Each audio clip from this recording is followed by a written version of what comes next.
আচার তো আমরা কম বেশি সবাই খেয়েছি, তবে আজকে ভিন্ন প্রসেসে একটা ভিন্ন স্বাদের আচারের রেসিপি নিয়ে হাজির হয়ে গেলাম।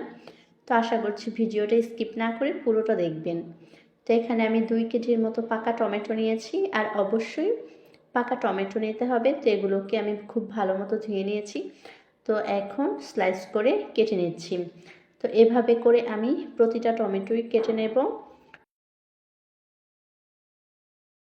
তো গত বছর আমি এটা ট্রাই করেছি, ভীষণ মজার ছিল। তো ভাবলাম এখনও আপনাদের সঙ্গে শেয়ার করি। তো প্রথমেই আমি সবগুলো টমেটো কেটে নিয়ে একটা কড়াইতে দিয়ে দিলাম। কোনো রকম পানি দেওয়ার প্রয়োজন নেই, আর ঢাকনা দিয়ে ঢাকারও প্রয়োজন পড়বে না। তো এভাবে কিছুক্ষণ নাড়াচাড়ার পর টমেটো থেকে প্রচুর পরিমাণে পানি বের হয়ে যাবে। তো এখন আমি 1 চামচের মতো হলুদের গুঁড়া, 1.5 চা চামচ পরিমাণ মরিচের গুঁড়া দিয়ে খুব ভালো মতো নেড়ে চেড়ে নেব। আর যে পানিটুকু বের হবে সম্পূর্ণ পানিটুকু আমি টানিয়ে নেব। তো এই যে দেখুন, যথেষ্ট পরিমাণে পানি বের হয়েছে। তো এই পর্যায়ে আমি পানিটুকু সম্পূর্ণরূপে টানিয়ে নিয়েছি, আর পানি থাকা একদমই চলবে না। তো এই যে যথেষ্ট পরিমাণ টানানো শেষ, এখন নামিয়ে নেব। তো সেম প্যানে আমি দিয়ে দিলাম এখানে 1 কাপ পরিমাণ সরিষার তেল। তো একটু গরম হয়ে গেলে এখানে দিয়ে দিচ্ছি প্রায় 1.25 কাপের মতো রসুন। তো রসুনগুলোকে আমি একটু ফালি করে নিয়েছি, যেহেতু খুব বড় ছিল কোয়াগুলো।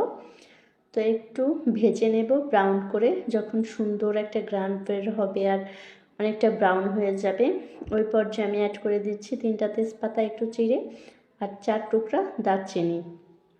সেই সঙ্গে অ্যাড করে দিলাম 1 টেবিল চামচের মতো আমি পাঁচফোড়ন, আর দিয়ে দিলাম 3-4টা শুকনা কাঁচামরিচ একটু ছোট টুকরো করে। তো আপনারা চাইলে এগুলোকে গুঁড়ো করেও দিতে পারেন ভেজে। তো আমার কাছে আস্তই ভালো লাগে। তো এখন আমি এই যে সেদ্ধ করে রাখা টমেটোটা এর ভেতরে দিয়ে দেব।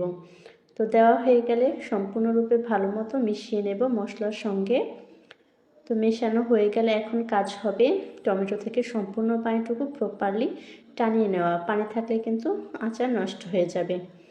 তো এই পর্যায়ে আমি এখানে অ্যাড করে দিচ্ছি প্রায় 1/2 কাপের মতো গুড়। যেহেতু 2 কেজি, তো অনেক ক্ষেত্রে টমেটো খুব বেশি পরিমাণ টক হয়, সেক্ষেত্রে মিষ্টির পরিমাণ কম বা বেশি লাগতে পারে। তো স্বাদ মতো আমি দিয়ে দিলাম এখানে বিট লবণ। আর বিট লবণটা ব্যবহার করার চেষ্টা করবেন, এতে করে হয় কি আচারের টেস্ট খুবই ভালো আসে। তো অনেকের হাতের কাছে না থাকলে সেক্ষেত্রে সাধারণ লবণ দিয়েও করতে পারবেন। তো এই পর্যায়ে আমি আরও অ্যাড করে দিলাম 1/3 কাপ পরিমাণ ভিনেগার। আর ভিনেগারটা দেওয়ার অবশ্যই চেষ্টা করবেন, এতে করে আচার বেশি দিন ভালো থাকে। তো এই যে দেখুন, অনেকটাই আমি পানি টানিয়ে নিয়েছি। তো এই পর্যায়ে আরও বেশি পরিমাণ টানানো হয়ে গেছে, তেল বের হয়ে গেছে। তো আমার আচারটা কিন্তু একদম রেডি। দেখুন কি সুন্দর কালার হয়েছে। তো এখন আমি বয়ামে ভরে নিয়েছি, আর কাচের বয়ামে সংরক্ষণ করার চেষ্টা করবেন, এতে করে কিন্তু অনেক দিন ভালো থাকে। তো আজকে এ পর্যন্তই, সবাই ভালো থাকবেন। আল্লাহ হাফেজ।